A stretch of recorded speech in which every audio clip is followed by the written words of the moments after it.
हाँ जी, स्टाफिंग क्या है बेसिकली कि एक बहुत इंपॉर्टेंट फंक्शन है मैनेजमेंट का which involves filling the vacant position with the right person at right job and at right time. ठीक है जी। तो स्टाफिंग का मेन काम क्या है? To finding out a right person for the right job and to fill up the vacant positions at right time so that everything can be done in a right way।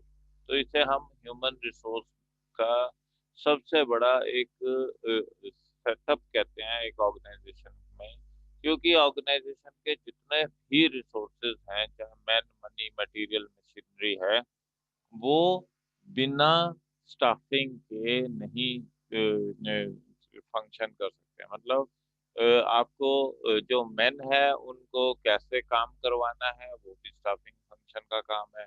और बाकी जितने resources हैं, physical resources, financial resources, या आपके पास raw material वगैरह है, उसे कौन यूटिलाइज करेगा? मैन यूटिलाइज करेंगे। और अगर आपके पास क्या कहते राइट टाइप ऑफ एम्प्लॉयज नहीं हैं, ओके, तो आपकी जो एक्टिविटीज हैं वो एफिशिएंटली और इफेक्टिवली वर्कआउट नहीं करेंगी। So it is very important that a staffing function should perform in a proper manner so that you have right type of person who is helping you in filling up the vacancies to get the required work done as per the expectations। तो ये है हमारा staffing का काम। Okay, is that clear? बोलो भाई। Yes, sir. Yes अच्छा, sir. अब आगे चलते हैं हम। इम्पोर्टेंस क्या है स्टाफिंग? सबसे पहले है staffing is the basis of any organisation. Okay, तो हमारे पास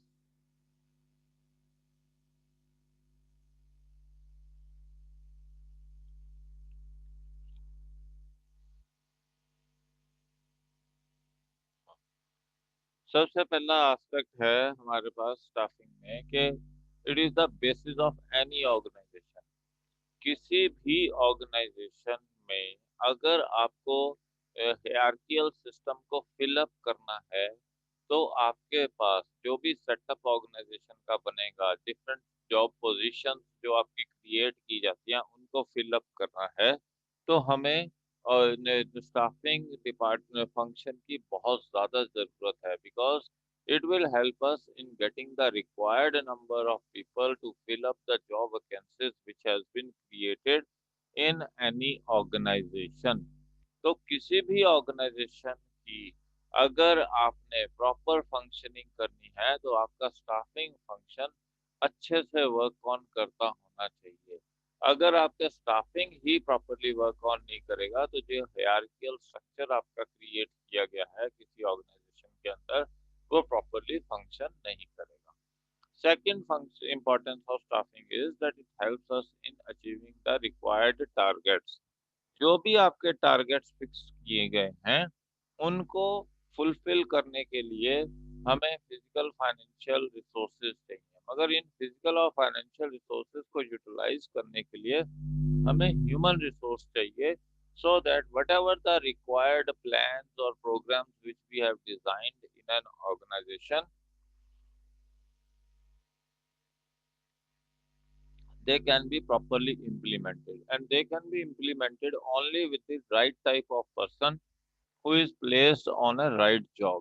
तो यही स्टाफिंग हमें फिजिकल और फाइनेंशियल रिसोर्सेज को प्रॉपरली यूज करती है। और जो प्रोग्राम्स प्लान्स हमने टारगेट्स फिक्स किए गए हैं किसी ऑर्गेनाइजेशन के लिए, उनको अकम्प्लिश करने में हमें हेल्प करती है। तो ये स्टाफिंग का दूसरा इम्पोर्टेंट एस्पेक्ट है।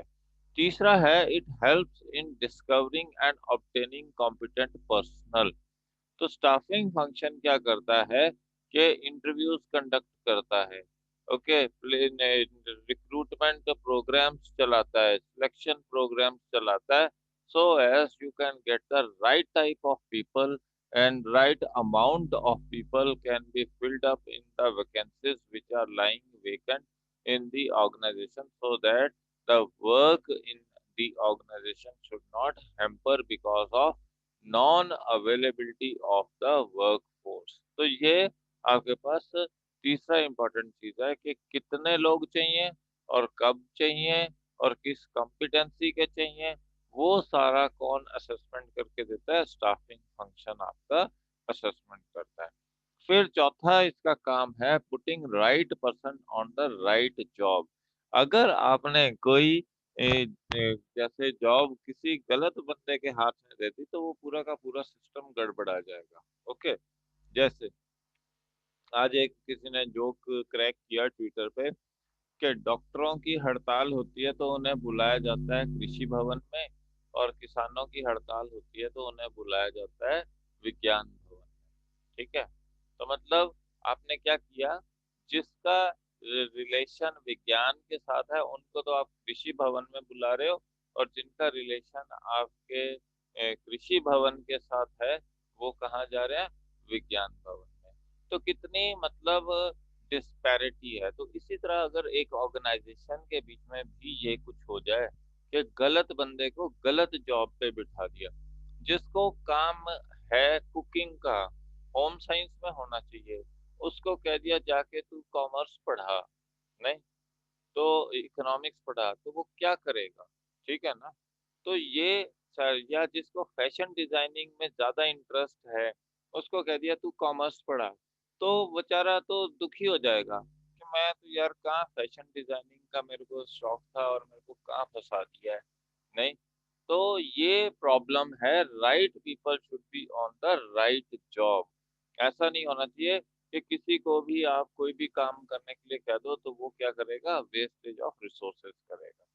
और जब आपने राइट पीपल और राइट जॉब किए हैं तो वो पांचवा पॉइंट जो हमने लिखा है कि that it leads to optimum utilisation of human resource, because you are placing the competent people on the jobs where they are actually required to perform। Okay, as a result of which there will be least of wastage of resources. They will be fully trained up to handle the various tasks on their job positions, and they will not they will not wear and tear the machinery. They will not waste the raw material, and they will give you the maximum productivity.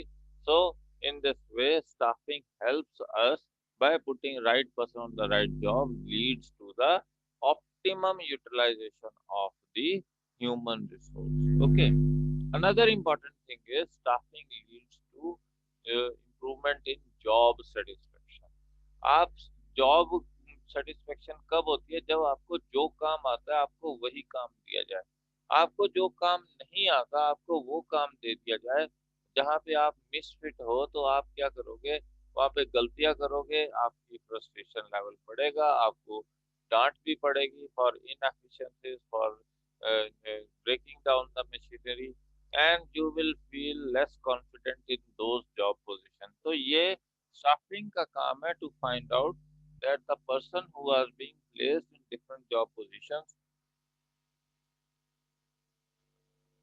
that they are getting satisfaction in the job which they are doing, and they are being provided the job as per their competency, as per their caliber, and that is the another important function of staffing। Then it provides finishing touch to organizing process। Okay, organising process में क्या था? हमने एक कहा था accountability and responsibility का हमने aspect share किया था। ठीक है, डिवीजन ऑफ वर्क का भी हमने एस्पेक्ट शेयर किया है, डिसेंट्रलाइजेशन का एस्पेक्ट शेयर किया है। तो डिसेंट्रलाइजेशन भी तभी हो सकती है जब आपके पास required type of people and required number of people available है।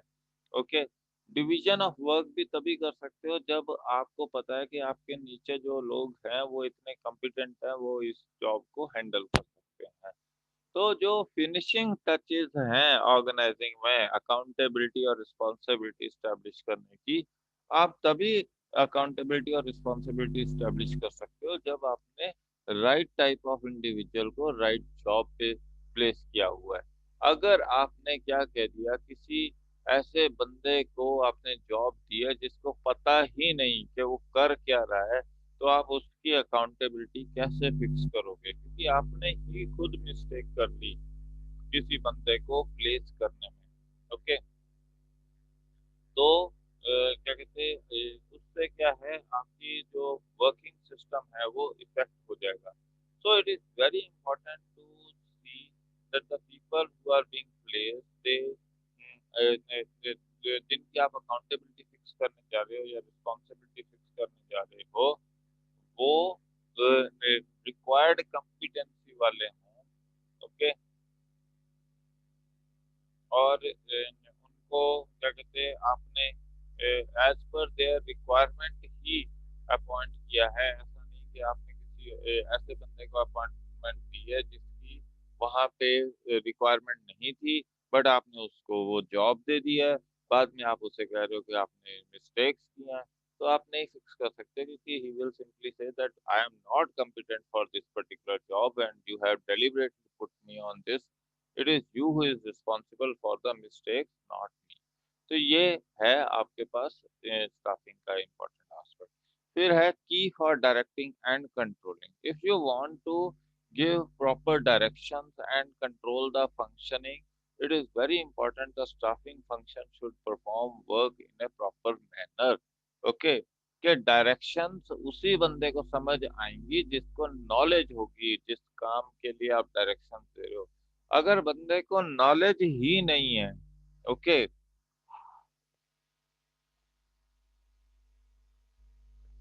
तो वो आपकी डायरेक्शंस कैसे समझ पाएगा। मान लीजिए कि किसी को गन चलानी आती है, ओके, और आप उसको गन को डिस को असेंबल करने के लिए कहते हो या डिसअसेंबल करने के लिए, उसको खोलने के लिए कहते हो या बंद करने के लिए कहते हो, तो क्योंकि उसको नॉलेज है उस चीज की, तो वो डिसअसेंबल और असेंबल कर सकता है।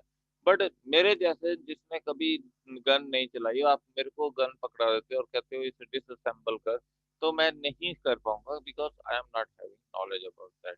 तो same is the case with this staffing, कि आप अगर किसी को कोई डायरेक्शंस दे रहे हो किसी काम के लिए, it is very important that you need to find out that the person should have the knowledge about the things which he is being asked to do. And once you are aware that the person is having the requisite information knowledge, तभी आप उसे targets और parameters define कर सकते हो with the help of which he can control his performance और दी outcomes, के जिसमें ज्यादा गड़बड़ ना हो। तो ये है आपके पास how staffing helps in directing and controlling. Then staffing is developing a healthy relationship. Healthy relationship, जैसे अभी क्या है कि किसी बंदे को आपको हेड बना दिया है, उसको पता ही नहीं अपने चीजों का, अपने सब्जेक्ट का नहीं पता है, अपने वर्किंग का नहीं पता है, एडमिनिस्ट्रेटिव एस्पेक्ट्स का नहीं पता है, बस उसे सिर्फ धमकाना आता हो या धौंस दिखानी आती हो क्योंकि उसको पोजीशन दे दी गई है, तो उससे हेल्दी रिलेशनशिप नहीं बनेंगे। तो आपको right type of person at the right job place करना पड़ेगा एट राइट टाइम। अगर आपने ये जो इंडिविजुअल्स को पोजीशनिंग दी हुई है बिकॉज ऑफ सम इन्फ्लुएंसेस और सम इल विल, तो वो क्या है, आपके जो रिलेशंस बिटवीन वेरियस एम्प्लॉयज हैं वो गड़बड़ा देंगे। They will keep on fighting with each other and they will not contribute towards the wellbeing of the organisation. तो ये सबसे इम्पोर्टेंट एस्पेक्ट है। The last is competitive advantage.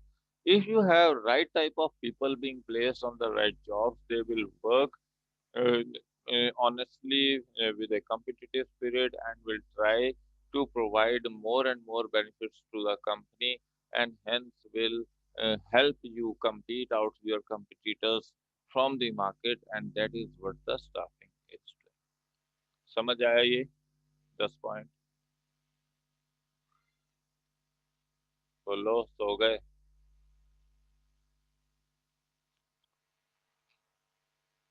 हाँ जी। Yes sir. प्रिया,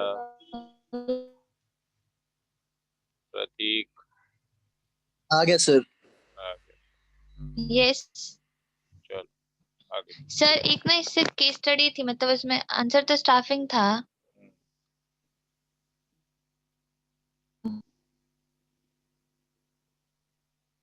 बोल।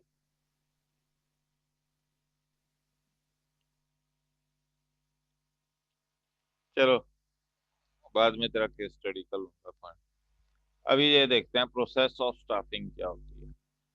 प्रोसेस ऑफ स्टाफिंग, सबसे पहला process है हमारे पास estimation of man power. Okay.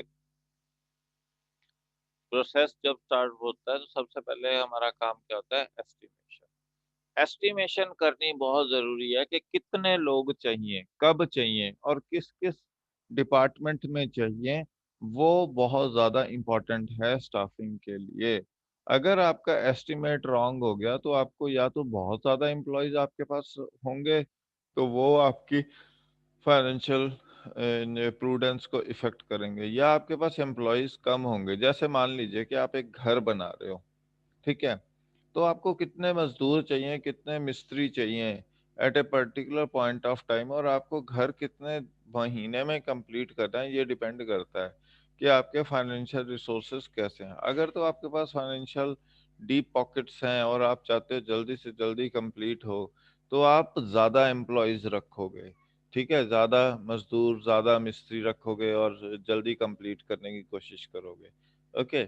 अगर आपके पास फाइनेंशियल कंस्ट्रेंट है, तो अब तब आप क्या करोगे कि you will try to have less number of employees who will slowly and steadily keep on completing the work. Okay. जैसे जैसे पैसा आता जाएगा, जब वैसे वैसे काम करवाते जाओगे। तो सबसे इम्पोर्टेंट चीज़ है कि कितने टाइम में प्रोजेक्ट कंप्लीट करना है, कितने लोग चाहिए आपको, कितनी वैकेंसीज अवेलेबल हैं, कौन से डिपार्टमेंट में अवेलेबल है। वो आपका है एस्टिमेशन ऑफ मैन पावर। फिर आ जाता है दूसरा aspect, that is recruitment. Recruitment basically क्या है? Recruitment is the job of inviting applications. Okay. ये पॉजिटिव एस्पेक्ट है कि आपने जॉब वैकेंसीज डिक्लेयर की कि हमारे पास 100 एम्प्लॉयज की जॉब्स अवेलेबल हैं। So those who are interested with requisite qualification can apply for jobs in our department, in our organization. So recruitment is a positive aspect which involves inviting applications from the people who are interested in performing jobs in a particular organisation. Okay, वो recruitment है। Recruitment में क्या के बाद क्या करते हैं हम? सिलेक्शन करते हैं। सिलेक्शन में क्या है हमारे पास? Selection is the process of cutting down the applications to the most prospective candidates।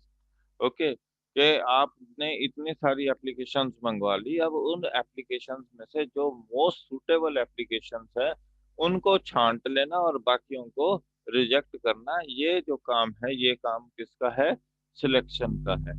Selection के प्रोग्राम के कंप्लीट करने, सिलेक्शन में कई और चीजें हैं, टेस्ट हैं, इंटरव्यूज हैं और बड़े एस्पेक्ट्स हैं। उन सारों को कंप्लीट करने के बाद आप क्या करते हो? इंट्रोडक्शन एंड प्लेसमेंट करते हो एक इंडिविजुअल की, कि उसको बताते हो कि तूने किस डिपार्टमेंट में काम करना है, कौन कौन एम्प्लॉयज हैं जिनके साथ तेरे को वर्क करना है, और ऑर्गेनाइजेशन के बारे में इंट्रोडक्शन करवाते हैं, और फिर उसे प्लेसमेंट दी जाती है, उसे ऑफर दी जाती है कि इतनी सैलरी पे तेरे को ये पोजीशन पे ये काम करना है, are you interested to join or not.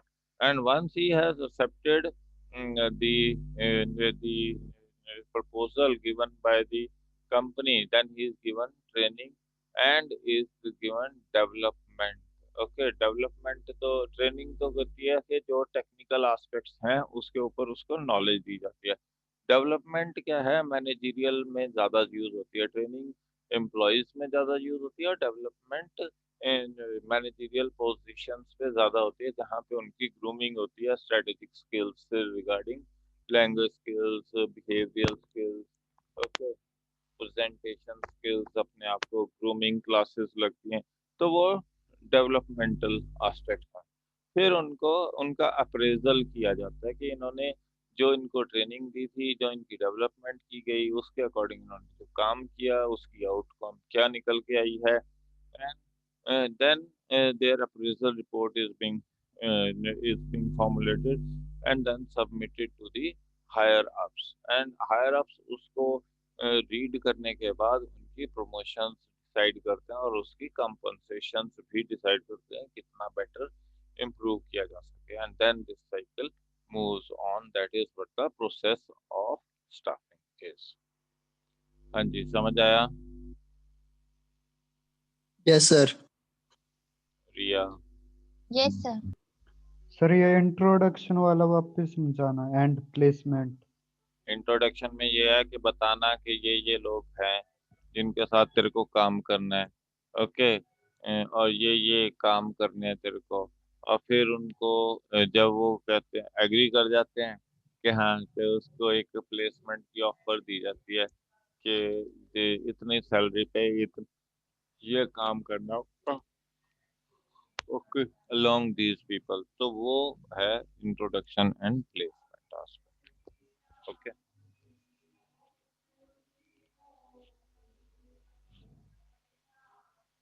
आशीष समझ आया? Yes sir. चलो नेक्स्ट। एलिमेंट्स ऑफ स्टाफिंग है recruitment, selection, training and development. Okay, अब आ जाते हैं रिक्रूटमेंट। रिक्रूटमेंट क्या है? It is a process of searching the candidates for employment and stimulating them or inducing them to apply for jobs in the organization। कि उनको हम बोलते हैं कि यार नौकरी निकली हुई है इस ऑर्गेनाइजेशन में, जिंदल ऑर्गेनाइजेशन में, अप्लाई करो, कि बहुत अच्छी ऑर्गेनाइजेशन है, कि इस पोस्ट के लिए जॉब्स निकली हुई हैं और अप्लाई कर दे। ओके, तो ये जो एस्पेक्ट है जहां हम कैंडिडेट को सर्च करते हैं और उनको हम इंड्यूस करते हैं to apply for vacancies lying in the organisation, उस प्रोसेस को क्या कहते हैं? रिक्रूटमेंट। ओके, तो ये एक एक्टिविटी है which establishes the link between the employer and the job seekers. Okay, तो क्या है recruitment? A process of finding and attracting capable applicants for the employment. Okay, तो ये प्रोसेस कब स्टार्ट होता है? When new recruits are sought and ends when applications are submitted. Okay, तो ये एक पूल ऑफ एप्लीकेशंस आपके पास है, और ये इससे क्या है कि हम डिस्कवर कर सकते हैं कि sources of man power for इनका फुलफिलिंग, के हर साल जैसे अब कॉल सेंटर्स हैं, आईटी कंपनीज हैं, वो कॉलेजेस में जाएंगे, टेक्निकल इंस्टीट्यूट्स में जाएंगे, वहाँ से एम्प्लॉयज को रिक्रूट करते हैं। आजकल लिंक्डइन से भी करना शुरू कर दिया उन्होंने रिक्रूट। ठीक है, तो लिंक्डइन में अपने प्रोफाइल्स लगाओ जो आपने काम किया है, जैसे अभी हमने वीडियोस इतनी सारी बनाई हैं, अगर हम इसका यूट्यूब का लिंक अटैच कर देते हैं अपने लिंक्डइन पे, people will start coming to know okay this is a person who teaches. तो वो देख के शायद बुला भी लें कि हाँ जी आ जाओ हमारे कोचिंग सेंटर में पढ़ाना शुरू करो। तो इस तरीके से क्या है कि आपके पास सोर्सेज पता लगता है कहाँ से हमारे पास एम्प्लॉयज अवेलेबल हैं, कि टाइम टू टाइम हमें रिक्वायरमेंट होती है वर्कर्स की, एम्प्लॉयज की, तो हम उन सोर्सेज से फुलफिल कर सकते हैं। ये प्रोसेस, ये है रिक्रूटमेंट का मतलब। Okay, it is the process of searching and stimulating people to apply for various job vacancies lying vacant in different parts of the organization। Okay, फिर आ जाओ रिक्रूटमेंट के सोर्सेज। दो तरह के सोर्सेज हैं, एक है एक्सटर्नल सोर्स और एक है इंटरनल सोर्स। इंटरनल सोर्स में क्या है? ट्रांसफर या प्रमोशन। अगर हम ट्रांसफर का मतलब ये है कि that there are number of people who are working at one place and there is are certain other positions, certain other places in the organization which are lying vacant। तो हम यहाँ से क्या कर सकते हैं? कुछ लोगों को ट्रांसफर कर सकते हैं। जैसे आज अगर आप टीवी न्यूज़ खोलोगे तो न्यूज़ चैनल खोलोगे तो एक न्यूज़ चल रही है कि 3 आईपीएस ऑफिसर्स को वेस्ट बंगाल से शिफ्ट करके केंद्र सरकार ने ऑन डेपुटेशन पे सेंट्रल गवर्नमेंट ने क्या कहते हैं दिल्ली बुला लिया है, क्योंकि जेपी नड्डा पे हमला हुआ था। ठीक है, तो वो क्या है, ट्रांसफर है। वो बंदे की क्या कर दी, ट्रांसफर कर दी वहां से, कि तेरे को वहां से शिफ्ट किया वेस्ट बंगाल से और दिल्ली बुला लिया। तो इस प्रोसेस को कहते हैं ट्रांसफर ऑफ जॉब्स। ओके। फिर आ जाओ प्रमोशन। प्रमोशन क्या है कि नीतू मैम को टीचर से एचओडी बना दिया, तो वो जो एस्पेक्ट है उसे क्या कहते हैं, प्रमोशन। ओके। तो ये दो तरह से मतलब आप इंटरनल सोर्स ऑफ रिक्रूटमेंट करते हो, one is through transfer and other is promotion. Okay. अब आ जाओ एक्सटर्नल सोर्सेज पे। सबसे पहला रिक्रूटमेंट एट फैक्ट्री गेट है। अभी जिंदल इंडस्ट्रीज में तो ऐसा होता नहीं है कि फैक्ट्री गेट पे कोई पर्चा लगा के सुबह सुबह क्या कहते हैं एम्प्लॉयज वहाँ पे लाइन बना के खड़े होते हो कॉन्ट्रैक्ट बेस वाले। मगर अगर आप बहादुरगढ़ या सांपला या क्या कहते हैं उस बेल्ट में चले जाओ, तो वहाँ क्या होता है कि फैक्ट्री के गेट के ऊपर पर्चा लगा होता है, तो वहाँ पे लिखा होता है कि वेल्डर चाहिए आपको, मजदूर चाहिए, मेसन चाहिए, प्लम्बर चाहिए, या कोई और चाहिए।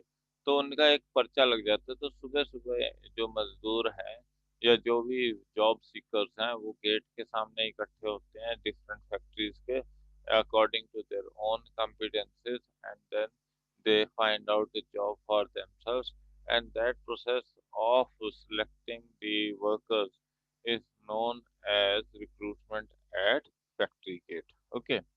फिर है कैजुअल कॉलर्स आपके पास। अब कैजुअल समझ आ रही है ना ये जो बता रहा हूँ? Yes sir. Riya, Riya, yes sir. Prateek, सो गया? सर ट्रांसफर में जॉब पोजीशन सेम रहती है? हाँ, जॉब की वो तो सेम ही रहती है। आईपीएस ऑफिसर था वो, नीचे भी आईपीएस था, ऊपर भी आईपीएस है।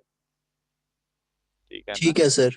वेस्ट बंगाल में भी आईपीएस था, यहाँ पे भी। वो वहाँ पे जॉब पोजीशंस मतलब एक जगह की जॉब पोजीशन से वैसी ही जॉब पोजीशन कहीं और खाली पड़ी है तो वहां से वहां भेज दिया। ठीक है ना? और सर जो प्रमोशन ठीक है होता है वो विद इन द ऑर्गेनाइजेशन होता है या फिर आउटसाइड द ऑर्गेनाइजेशन भी हो सकते हैं? आउटसाइड दी ऑर्गेनाइजेशन कैसे हो सकता है? किसी और ऑर्गेनाइजेशन में थोड़ा करोगे आप। नहीं नहीं, मतलब उनकी अगर कोई और ब्रांचेस हो अदर अदर हाँ स्टेट्स में। हाँ, अदर स्टेट्स में भी तो भेज सकते हैं उनको, प्रमोट करके, अच्छा। मैनेजर से डिप्टी जनरल मैनेजर बना के। ठीक है। हायर पोजीशन पे बना के यहाँ से निकाल के छत्तीसगढ़ भेज दिया, बेंगलोर भेज दिया। तो ऐसे है, बॉम्बे भी भेज सकते हैं। ठीक है। Okay sir. ओके। अब आ जाओ कैजुअल कॉलर्स। कैजुअल कॉलर्स वो होते हैं कि जैसे आपके स्कूल में कोई आया, आपकी जॉब वैकेंसी आपने एडवर्टाइज की नहीं की, उससे कोई मैटर नहीं होता। बस वो आए आपके स्कूल के रिसेप्शन पे और अपना रेज्यूमे पुट अप करके चले गए कि if you have the job vacancy you can call me up for that particular job vacancy.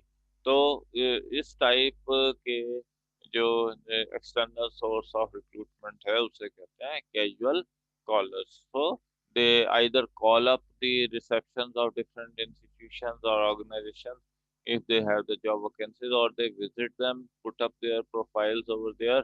Okay. So that they can be called up whenever the organization is in need of certain job. Such type of recruitment is known as casual callers. Okay. फिर है advertisement. You put up an advertisement for the job vacancy in certain certain newspaper और naukri.com और क्या कहते हैं आपके पास TV पे, जैसे आजकल सी वाले बेचारे कोई काम और है नहीं है तो वो एडवर्टीजमेंट भी कर रहे हैं जॉब वैकेंसीज की, क्योंकि काम उनके पास काम नहीं है ज़्यादा।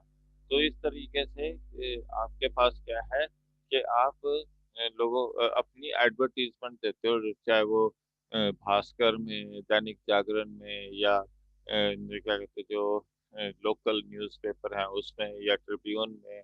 ऐसे डिफरेंट न्यूज़पेपर्स में या डिजिटल प्लेटफॉर्म्स पे या न्यूज़ प्लेटफॉर्म्स पे आप अगर एडवर्टीजमेंट देते हो for the vacancies lying vacant in the organisation, तो उसे कहते हैं external source of recruitment. Okay. फिर है एम्प्लॉयमेंट एजेंसीज। आपके पास दो तरह की एम्प्लॉयमेंट एजेंसीज हैं। एक है आपके पास प्राइवेट एम्प्लॉयमेंट एजेंसीज और प्राइवेट एम्प्लॉयमेंट एक्सचेंज है। एक है सरकारी गवर्नमेंट एम्प्लॉयमेंट एजेंसीज। तो आप गवर्नमेंट एम्प्लॉयमेंट एजेंसीज में कोई खर्चा नहीं चार्ज करते, आप जाके उनके पास दे दो अपना रिज्यूमे, तो वो आपको एक रजिस्टर कर लेते हैं अपने पास, and then they place your resume to different organisations जिनकी उनके पास कॉल आती है एज पर दियर रिक्वायरमेंट। और प्राइवेट में क्या है, थोड़ी ये महंगी है, मगर ये क्या है, आपके बेटर सर्विसेज प्रोवाइड करती हैं as compare to government employment exchange. Government employment exchange तो देखती हैं कि कोई आएगा तो भेजेंगे, जबकि प्राइवेट में क्या है, प्राइवेट एम्प्लॉयमेंट एक्सचेंजेस अपने आप जाके सर्च करती हैं, डिफरेंट डिफरेंट ऑर्गेनाइजेशन से लिंक इस्टेब्लिश करती हैं, उनसे जॉब वैकेंसीज के बारे में डाटा इकट्ठा करती हैं, and then they supply them with the resumes available with them, and that process of your recruitment is known as employment agencies। Okay जी।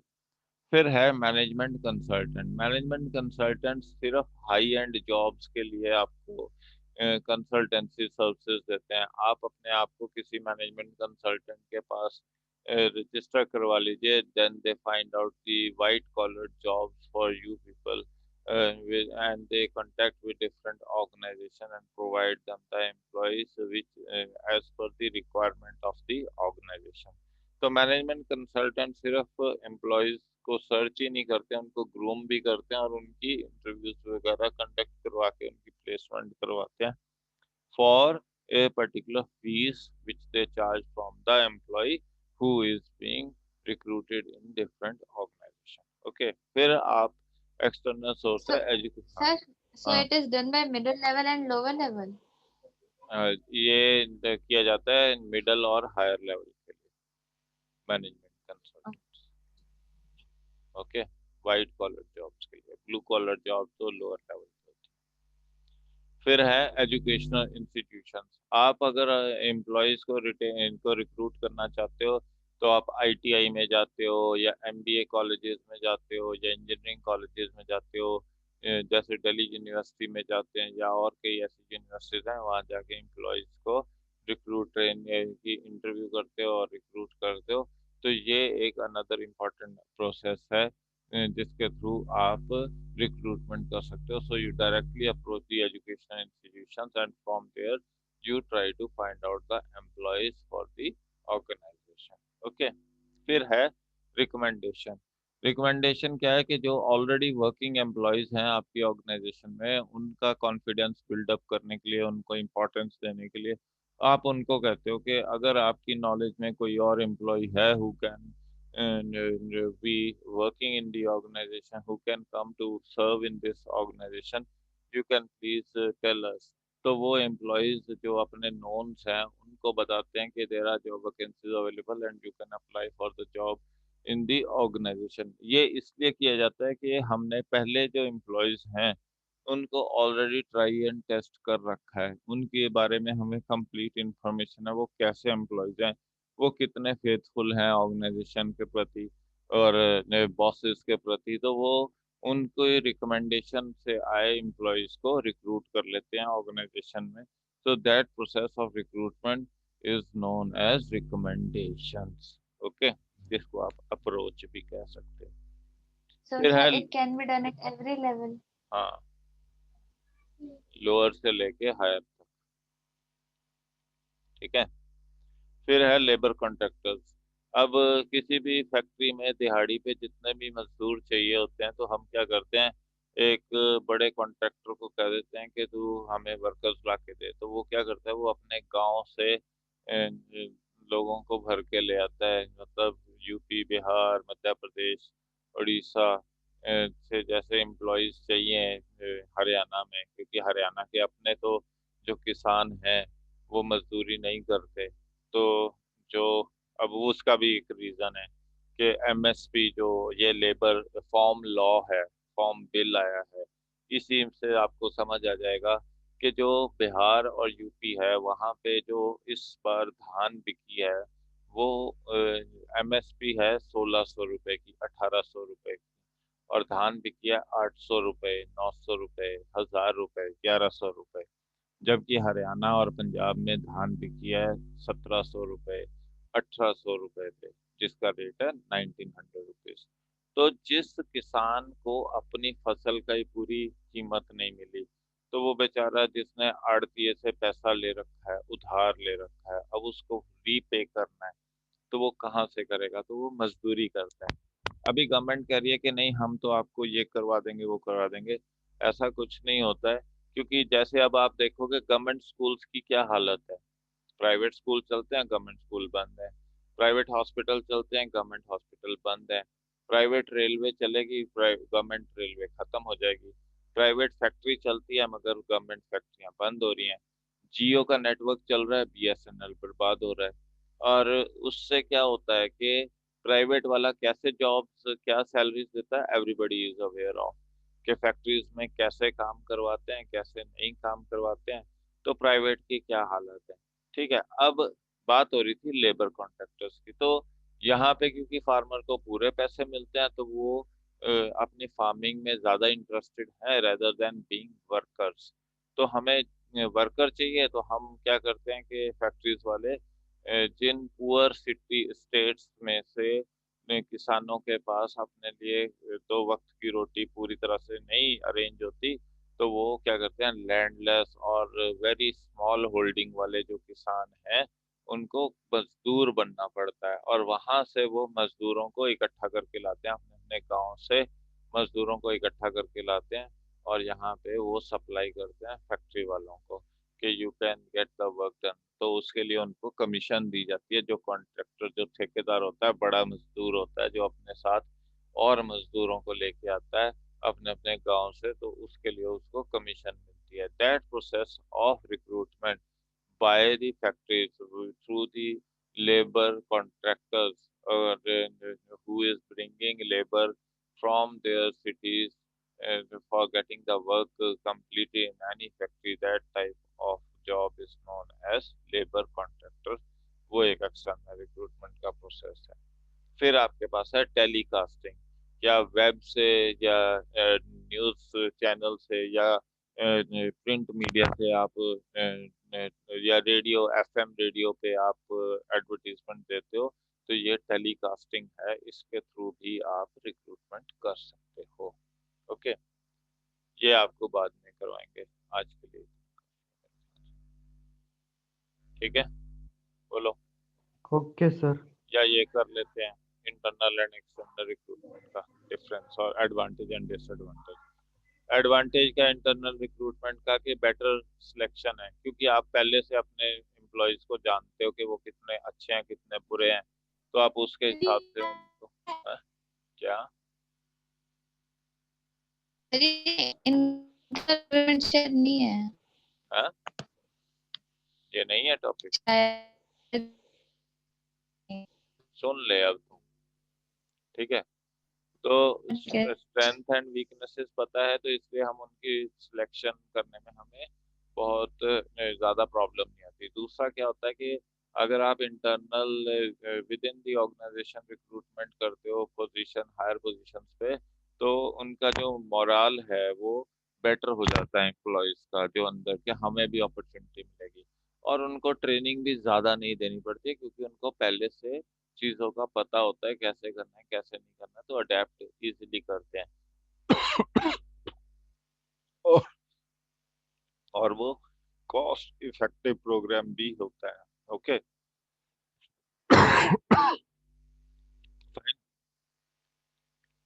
तो कॉस्ट इफेक्टिव प्रोग्राम भी रहता है इसमें।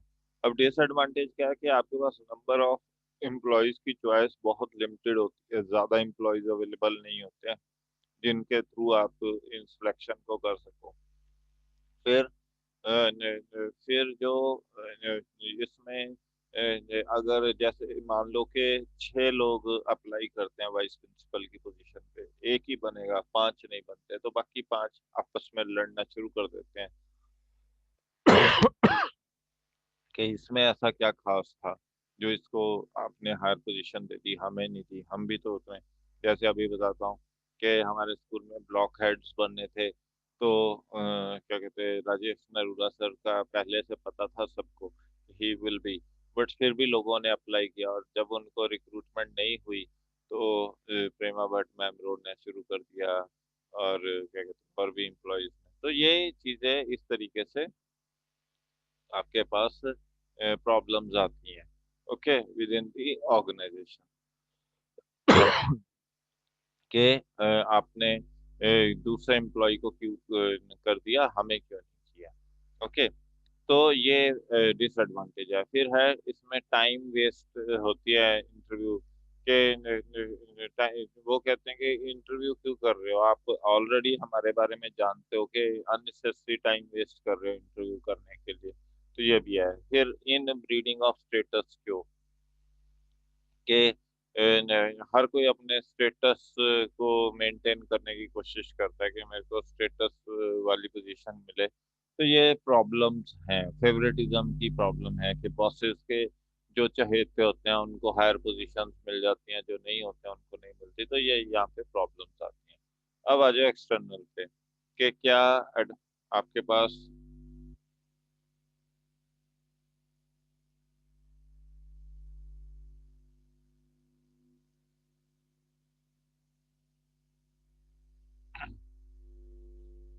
चलो एक्सटर्नल रिक्रूटमेंट पे आ जाओ। एडवांटेजेस क्या हैं? ग्रेटर चॉइस है, बहुत सारे एम्प्लॉयज मिलते हैं, आप किसी को भी चूज कर सकते हो, वाइड वैरायटी है आपके पास। बैलेंस एचआर मिक्स है, मतलब आपको जैसा एम्प्लॉय चाहिए वैसे एम्प्लॉयज आप रिक्रूट कर सकते हो। So you don't have to worry about के you are not having the required number of employees available. फिर फेयरनेस है, क्या क्योंकि ओपन रिक्रूटमेंट हो रही है तो इसमें ज्यादा बायसनेस के चांसेस इसमें कम होते हैं। और इन्वायरमेंटल अडेप्टेबिलिटी भी हो जाती है, क्योंकि लोगों को इजीली एडजस्ट करवा सकते हो, क्योंकि जैसा एम्प्लॉय चाहिए वैसे ही आप एम्प्लॉय को रिक्रूट करते हो, तो he can easily adjust with the thing. मगर डिसएडवांटेज क्या है कि इसमें कॉस्ट ज्यादा लगती है, आपको इंटरव्यू करनी है, फिर सिलेक्शन करनी है, टेस्ट करने हैं, एंड आपको उसको अडेप्ट करना है, उसको ट्रेनिंग करानी है। अगर कहीं वो फेल हो जाता है ट्रेनिंग प्रोग्राम कहीं पे भी मॉड्यूल में, तो वो सारा का सारा खर्चा आपको बियर करना पड़ेगा। फिर अडेप्टेबिलिटी प्रॉब्लम है कि एम्प्लॉयज के साथ नहीं एडजस्ट कर पाते हैं, मशीनरी के साथ नहीं, या जो बॉसेस हैं उनके साथ नहीं एडजस्ट कर पाते हैं, या जो वहाँ का वर्किंग सिस्टम है उसके साथ नहीं एडजस्ट कर पाते। तो ये अडेप्टेबिलिटी प्रॉब्लम्स आती हैं। खाने पीने की प्रॉब्लम्स है कि मद्रास का बंदा, साउथ इंडिया का बंदा नॉर्थ इंडिया में आया है, तो यहाँ पे गर्मी बहुत ज़्यादा है, खाने पीने का सिस्टम बड़ा डिफरेंट है, ठीक है, बोल चाल का बड़ा सिस्टम डिफरेंट है। तो ये भी अडेप्टेबिलिटी प्रॉब्लम्स है। फिर रॉन्ग सिलेक्शन, कई बार आप इंटरव्यू में बंदा बहुत अच्छा बोल रहा होता है, मगर जब आप उसको रिक्रूट कर लेते हो उसके बाद देखते हो तो ये तो बिल्कुल ही निकम्मा है, इसे आता ही नहीं, सिर्फ थ्योरियाँ आती हैं, इंटरव्यू बहुत अच्छी दी थी मगर प्रैक्टिकली फेल है। तो वो आपके लिए एक नुकसान होने के चांसेस बन जाते हैं। तो ये एक्सटर्नल रिक्रूटमेंट की डिसएडवांटेजेस है। Is that clear? बोलो भाई। Yes sir. ठीक है, बस इतना यस आज के सर। लिए काफी है, आज के लिए इतना काफी है, ठीक है। हाँ भाई प्रतीक। Okay sir. चलो।